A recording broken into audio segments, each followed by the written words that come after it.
بعد فأعوذ بالله من الشيطان الرجيم بسم الله الرحمن الرحيم رب اشرح لي صدري ويسر لي أمري واحلل عقدة من لساني يفقهوا قولي۔ باب صلاۃ القائد، بیٹھ کے پڑھنے والے کی نماز، یعنی اگر بعد فأعوذ باللہ انہا قالت صلی رسول اللہ صلی اللہ علیہ وسلم فی بیتہ، کہ نبی صلی اللہ علیہ وسلم شاکن، اور آپ بیمار امری تھے، یعنی آپ کو شکایت تھی، شاکن شاکی تھے، بیٹھ کے نماز پڑھ لی، پھر ان کو اشارہ کیا کہ بیٹھ جاؤ، یعنی امام اگر بیٹھ کے پڑھ رہا ہے تو تم بھی بیٹھ جاؤ۔ بھی آپ نے جب سلام پھیرا تو فرمایا کہ امام انہا قال فرفعوا عن الزہری عن انس بن مالک رضی اللہ عنہ قال سقط رسول اللہ صلی اللہ علیہ وسلم گھوڑے سے فخدش او فجحش، تو آپ کو خراش آ گئی، آپ کا بدن چھل گیا، دخلنا علیہ نعودہ، تو ہم آپ کے پاس آپ کی بیٹھ کے نماز پڑھ لی۔ کیا کیا؟ تم بہ، کہ امام اس لیے بنایا گیا ہے کہ اس کی اقتداء کی جائے۔ فاذا کبر فکبر، تکبیر کہو، یہ نہیں کہ ابھی نماز امام نے شروع ہی نہیں کی اور تم پہلے سے اللہ اکبر کہہ لو۔ واذا رکع فرکعوا، جب وہ رکوع کو جائے تو رکوع کو جاؤ۔ واذا رفع فرفعوا، اور جب وہ رکوع سے سر اٹھائے تو سر اٹھاؤ۔ واذا قال سمع اللہ لمن حمدہ، اور جب وہ سمع اللہ ان کو اشارہ ربنا ولک الحمد، تو اس کے بعد تم ربنا ولک الحمد پڑھو۔ اور یہ پیچھے گزر چکا، یا اللہم ربنا ولک الحمد، یعنی مختلف الفاظ ہیں اور سارے ہی آپ سے ثابت ہیں، تو کوئی بھی آپ پڑھ لیں تو اس میں حرج نہیں، اس میں جھگڑنے کی بات نہیں۔ مثلا اگر آپ کے پاس 3 سوٹ ہوں اور ان میں سے کوئی ایک پہن لیں تو اس کا یہ مطلب نہیں کہ آپ دوسرے 2 ناپسند کر رہے ہیں، جبکہ تینوں آپ ہی کے ہوں، کسی اور کے نہ ہوں۔ حدثنا اسحاق بن منصور قال اخبرنا روح بن عبادہ قال اخبرنا حسین عن عبد اللہ بن بریدہ عن عمران بن حسین رضی اللہ عنہ انہ سأل نبی اللہ صلی اللہ علیہ وسلم قال حدثنا الحسین عن ابی بریدہ قال حدثنی عمران ابن الحسین وکان مبسورا، باسیر کی پائلز کی بیماری تھی۔ قال سألت رسول اللہ صلی اللہ علیہ وسلم، آپ نے جب ان صلی قائما فہو افضل، اگر وہ اجر القائم تو اس کے لیے کھڑے ہونے بہرحال کی نسبت بھی پھر آدھا ہے۔ مثلا اگر کھڑے ہونے کے نمبر 100 لگائے جائیں تو بیٹھنے والے کے 50 اور لیٹنے والے کے 25۔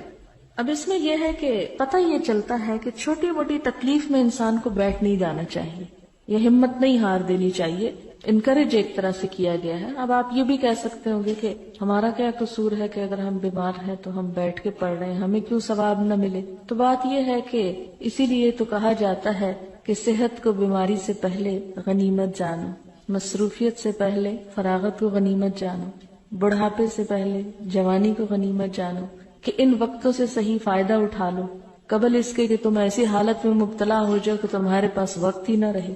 وہ نیت کا تو ایک اجر اپنی جگہ ہے، جیسے آپ نے فرمایا نا کہ جو شخص کسی بھی نیک کام کی نیت کر لیتا، اگر نہ بھی کر پائے تو ایک اجر ہے، لیکن ایک شخص جو کر لیتا ہے اس کو ایک نہیں ملتا، اس کو پھر 10 ملتے ہیں۔ تو اس لیے یہ بھی آپ دیکھ لیں کہ صرف نیت کرتے رہنا بھی اچھا نہیں، جب تک انسان اس کو کوشش سے کر نہ لے، اور اگر وہ کوشش سے کر لیتا ہے تو ایسی صورت میں اس کو اجر بہرحال ملتا ہے اس کے مقابلے میں جس نے نہیں کیا، خواہ وہ کسی مجبوری کی وجہ سے ہی نہ کرے یا کم کرے، کیونکہ پھر صحت اور یہ سب کچھ اللہ کا فضل ہے۔ بالکل اسی طرح جیسے اس حدیث میں کہ جن کے پاس مال نہیں تھا آپ نے ان کو کچھ نہ کچھ تو دیا، لیکن جب اس سے دوبارہ وہ آئے پھر ایک اور مشکل لے کے، تو آپ نے فرمایا یہ اللہ کا فضل ہے جسے چاہے دے۔ تو اس لیے انسان کو ہمیشہ یہ دیکھنا چاہیے کہ جو میرے پاس اس وقت ہے، جو مال ہے، جو زندگی، جوانی، صحت، میں اسے نہ جانے دوں اپنے ہاتھ سے، کیونکہ یہ دوبارہ نہیں آئے گا، اس کو آپ ریپیٹ نہیں کر سکتے، یہ جو چلا گیا وہ چلا گیا۔ باب صلاۃ القائد بالایماء، بیٹھ کر اشارے سے نماز پڑھنا۔ حدثنا ابو معمر قال حدثنا عبد الوارث قال حدثنا حسین المؤلم عن عبد اللہ بن بریدہ ان عمران بن حسین وكان رجلا مبسورا، مبسور بواسیر۔ وقال ابو معمر مرة عن عمران بن حسین قال سألت النبي صلی اللہ علیہ وسلم عن صلاة الرجل وهو قائد، وہ کہتے ہیں کہ میں نے آپ صلی اللہ علیہ وسلم سے اس شخص کی نماز کے بارے میں پوچھا جو بیٹھ کر پڑھتا ہو۔ فقال من صلى قائما فهو افضل، تو آپ نے فرمایا جو کھڑے ہو کے پڑھے وہ افضل ہے. ومن صلى قائدا فله نصف اجر القائم، اور جو بیٹھ کر پڑھے تو اس کے لیے کھڑے ہونے والے کے مقابلے میں آدھا اجر ہے. ومن صلى نائما فله نصف اجر القائد، اور جو لیٹ کے پڑھے تو اس کے لیے بیٹھنے والے سے آدھا ہے. اب آپ سوچ رہے ہوں گے کہ اوپر تو اشارے سے بات ہوئی اور یہاں پر تو بیٹھ کے اور لیٹ کے نماز کی بات ہے. تو آپ دیکھ رہے ہیں کہ اس میں کیسے پتہ چلتا ہے کہ جب انسان لیٹتا ہے تو لیٹ کے کیا کرے گا؟ اشارے سے ہی پڑھے گا نا. اس میں تو نہ رکوع کر سکتا ہے، نہ سجدہ کر سکتا ہے، نہ کچھ اور. تو مطلب یہ کہ اشارے سے بھی پڑھی جا سکتی ہے. یہ مناسبت ہے اس کی باب کے ساتھ. باب اذا لم يطق قائدا صلى على جنب، اگر کوئی شخص بیٹھ کے بھی نہ پڑھ سکتا ہو تو کیا کرے؟ پھر وہ اپنے پہلو پہ پڑھ لے. یعنی اگر اسٹریٹ نہیں لیٹ سکتا تو سائڈ پہ لیٹا ہوا ہے، رائٹ یا لیفٹ، تو اس صورت میں رائٹ فرفعو. تو اسی طرح جب وہ رکوع کرے لے تیسری پوزیشن پہ آ جاؤ، لیکن چھوڑو نہیں. جمع کر لو، آدھی کر لو سفر میں، لیکن چھوڑو نہیں. اور دل ہوتا ہے تو دل پہ میل آنے لگتا. ان الزہری ان انس سے دور چلے جاتے ہیں اتنا ہی آپ کو واپسی کے لیے فاصلے میں زیادہ محنت لگے. جتنا بھی مل جائے اتنا ہی غنیمت سمجھے. وقال عطا کہتے ہیں اذا لم، اگر کسی شخص میں قبلے کی طرف منہ کرنے کی استطاعت ہی نہیں، یعنی وہ منہ موڑ ہی نہیں سکتا، تو ایسی صورت میں کیا ادھر ہی نماز پڑھ لے.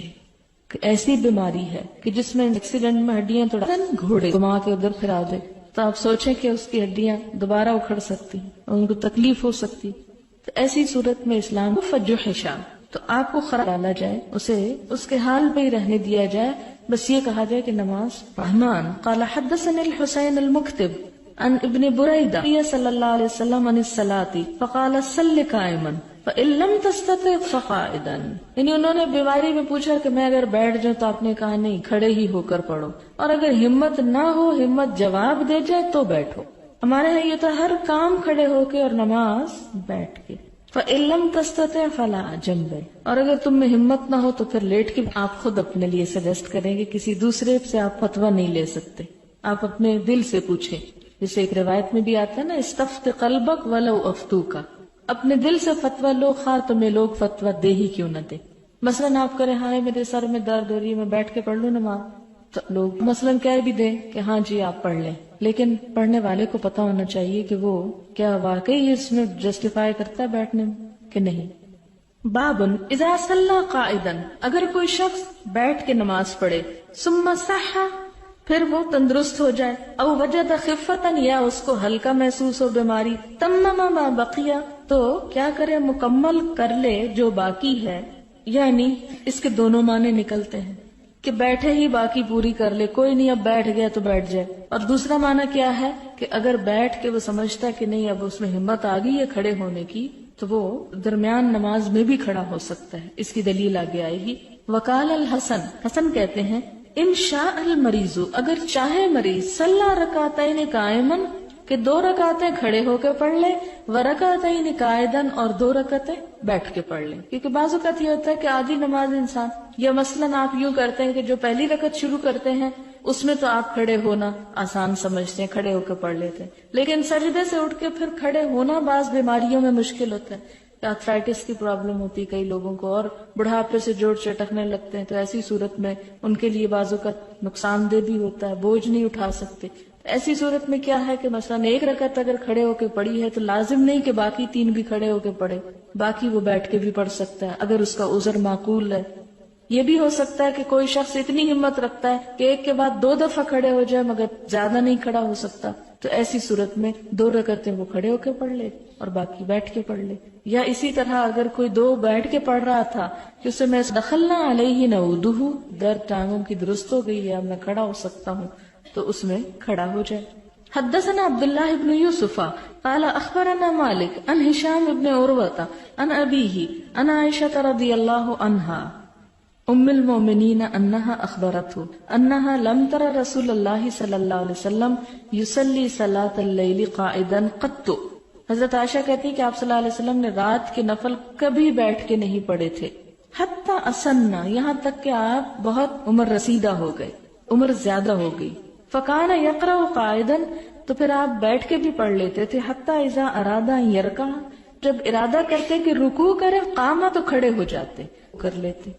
اس سے ایک اور بات ہمیں پتہ چلی کہ ایک شخص مثال کے طور پر اس نے بیٹھ کے نماز شروع کی، مثلا 2 رکعت پڑھی، آپ نے سلام پھیرا، اب ہمت نہیں ہو رہی کہ آپ اٹھیں ابھی کیونکہ آپ پہلے ذرا لمبا قیام کر چکے ہیں، تو آپ اگلی نماز جو ہے وہ نفل بیٹھ کے نیت کر لیتے ہیں. اب آپ نے بیٹھ کے شروع کی، اب کیا ہو رہا ہے کہ آپ نے مثلا 40 آیتیں پڑھ لی اور آپ سمجھتے کہ اب میں کھڑا ہو سکتا ہوں، اور پھر آپ رکوع کر لیں. یا اسی طرح یہ ہے کہ آپ نے دیکھا ہوگا جب فیصل مسجد میں ایک سپارہ پڑھا جاتا ہے 2 رکعتوں میں، تو بعض لوگ جن کو نماز کھڑے ہو کے پڑھنے کی عادت نہیں ہوتی یا جسم بھاری ہوتا ہے تو مسلسل اتنی دیر ہو کے پڑھی ہے اور جب ٹانگیں جواب دینے لگے تو بیٹھ جائیں، اور پھر وہ دیکھیں کہ اب امام جو ہے رکوع کے قریب جانے والا ہے تو پھر دوبارہ کھڑے ہو جائیں اور تھوڑی سی کیا کیا پھر کھڑے ہو کے پڑھ کے رکوع کر لیں. تو اس بات کی اجازت ہے. ابواب تقصیر الصلاۃ نماز. مولا عمر ابن عبید اللہ عن ابی سلمہ ابن عبد الرحمن عن عائشہ ام المؤمنین رضی اللہ عنہا ان رسول اللہ صلی اللہ علیہ وسلم کان یصلی جالسا، کہ نبی صلی اللہ علیہ وسلم بیٹھ کے نماز پڑھتے، فیقرأ وہو جالس، اور بیٹھے ہوئے ہی پڑھ رہے ہوتے. فاذا بقی من قراءتی نحو من 30 و 40 آیۃ، جب آپ کی نماز میں سے 30 یا 40 وہ قائم اور وہ کھڑے ہوتے، ثم رکع ثم سجد میں کرتے تھے. دوسری رکعت یقظہ اگر میں جاگ رہی ہوتی، تحدث معی تو مجھ سے بات چیت کر لیتے، وان کنت نائمۃ استجار، دیکھتے کہ یعنی جگاتے نہیں تھے. تو اس سے کیا پتہ چلتا ہے کہ آپ خود نفل پڑھتے تھے، لیکن حضرت عائشہ وغیرہ کو اتنی نہیں تھی جتنی آپ صلی اللہ علیہ وسلم کی تھی، اور مقام اور مرتبہ اور ہر لحاظ سے. بسم اللہ الرحمن الرحیم. کتاب التہجد. باب تہجد باللیل، رات کے وقت تہجد پڑھنا. وقولہ عز وجل، اللہ تکبیر کہو، یعنی فتہجد بہ نافلۃ، نافلہ کا مطلب ہوتا ہے اور حضور صلی اللہ علیہ وسلم یعنی تیرے لیے زائد فرض ہے. حدثنا علی بن عبد اللہ قال حدثنا ابن عباس رضی اللہ عنہما قال كان النبی صلی اللہ علیہ وسلم اذا قام من اللیل یتہجد.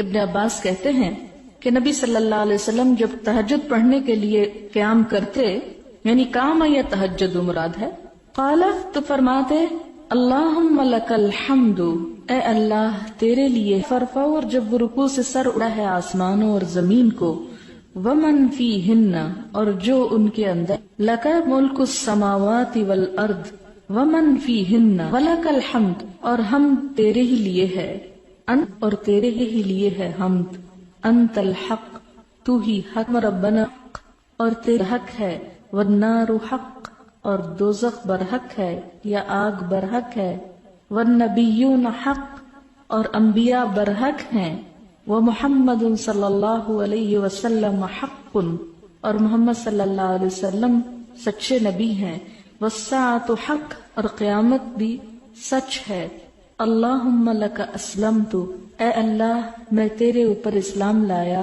یا تیرے لیے فرما بردار ہوا، وبک آمنت اور تجھ پر میں رجوع کیا، وبک خاصمت اور تیری مدد سے میں نے جھگڑا کیا، وإلیک حاکمت اور تیری ہی طرف اپنا فیصلہ لاتا ہوں، وما اسررت اور جو میں نے چھپا کر کیا، وما اعلمت اور جو میں نے اعلانیہ کیا آگے بڑھانے والا ہے، وانت المؤخر اور تو ہی پیچھے کرنے والا ہے، لا الہ الا انت یا اللہم ربنا ولا الہ نہیں، او لا الہ غیرک یا تیل کریم ابو امیہ، ولا حول ولا قوت الا باللہ، اور ایک دوسری روایت میں اس دعا کے آخر میں ولا حول ولا قوت الا باللہ بھی آتا ہے. قال سفیان قال سلیمان بن ابی مسلم سمعہ من طاووس ان ابن عباس رضی اللہ عنہ علیہ وسلم نے پڑھی.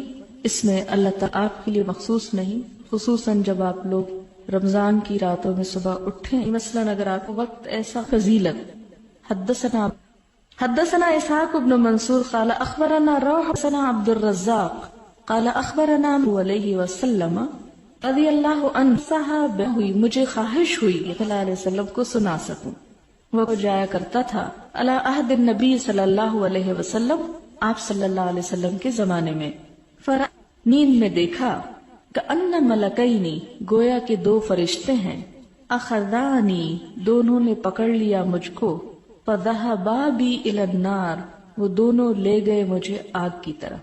فَإِذَا هِيَ مَطْوِيَةٌ، تو میں دیکھتا ہوں کہ وہ لپٹی ہوئی ہے، آسیر کی مانند کنویں کی بندش کے، یعنی ایک طرح سے بند ہے، کھلی ہوئی نہیں.